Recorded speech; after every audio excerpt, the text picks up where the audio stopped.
Welcome back to a new post today. Let's look at the most important topics that you need to keep track for today. That's March 18th. And the very first is about Five Eye Alliance. Now, why was this in news? It's attending. Some of the members, the intelligence members of these countries are attending the Raisina dialogue being held at New Delhi in Raisina Hill, the place which houses the Rashtrapati Bhavan, the parliament and also government offices as well.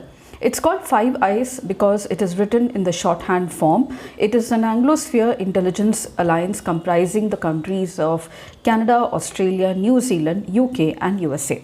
These countries are a party to a multilateral UK-USA agreement, which is a treaty for joint cooperation in signals intelligence. So what exactly is signals intelligence? Signals intelligence is an act in a field of intelligence gathering by interception of signals, whether communication between people or electronic signals not directly used in communication. So, as classified and sensitive information is usually encrypted, signals intelligence may involve cryptanalysis to decipher the messages. Now, informally, it is called as Five Eyes to refer to the group of intelligence agencies of these countries.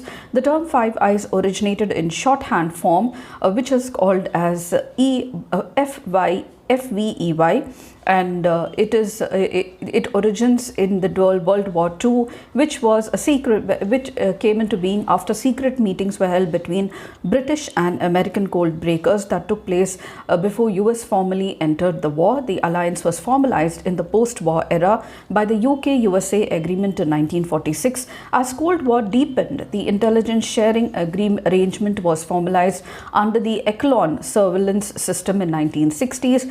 This system was developed by the FVEY to monitor the communications of the Soviet Union and the Eastern Bloc. It is now used to monitor communications worldwide. The theme of the Raisina dialogue is Kal Chakra, which gives importance to people, peace and prosperity, people, peace and planet prosperity. So Kal Chakra is the theme of the 2025 Raisina dialogue. 2025 or this year's dialogue is celebrating the 10th anniversary of Raisina. It was started in 2016 and it is organized by the ORF and also the Ministry of External Affairs. And not only the heads of states, intelligence officials from various countries, but also spy chiefs, top ministers, military commanders, technical bosses, industry leaders, research analysis, media, think tank chiefs, experts on various matters of strategic and geopolitics attend the meeting. It also marks the 10th anniversary and also shows India's importance in multilateral conference and also geopolitical affairs as well. UNRWA, which stands for the United Nations Relief and Work Agency for Palestinian Refugee in the Northeast, which is the only UN agency dedicated to a specialized group. Now, this was formed in 1949 and it operates in 5 areas: Jordan, Lebanon, Syria, Gaza Strip and the West Bank, including East Jerusalem.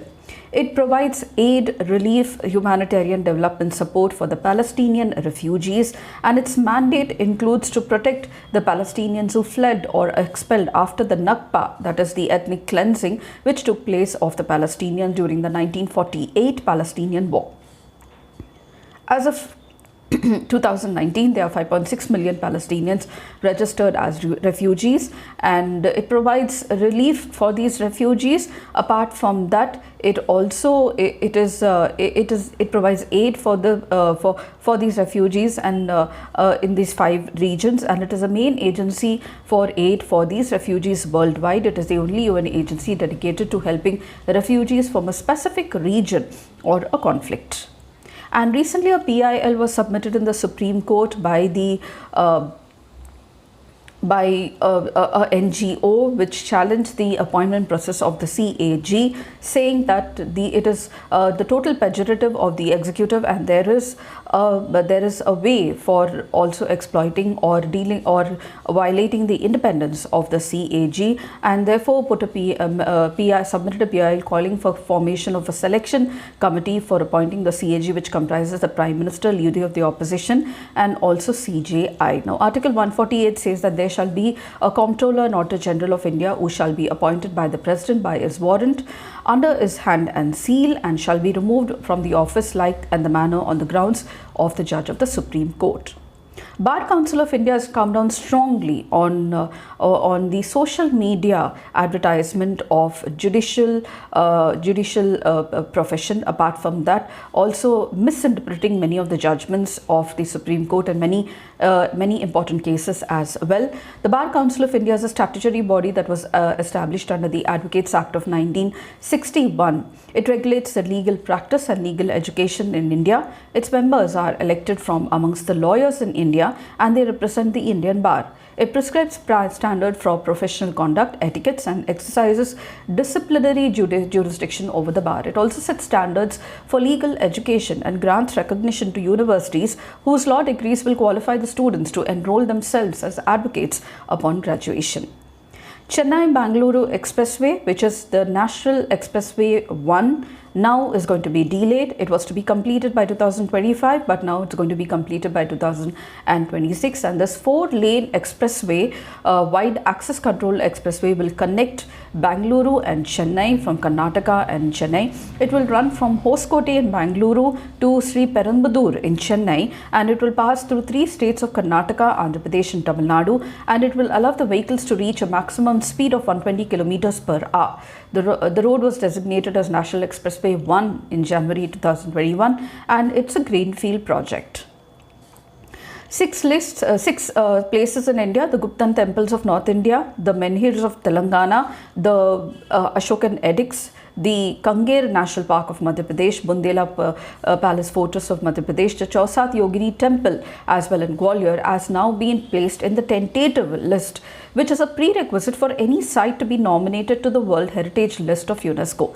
Now, UNESCO has added these 6 lists into the tentative World Heritage List, including the Madummal megalith menhirs of Telangana and the other places. So currently India has 43 UNESCO World Heritage Sites. 35 of them are cultural, 7 of them are natural, and 1 is in mixed category.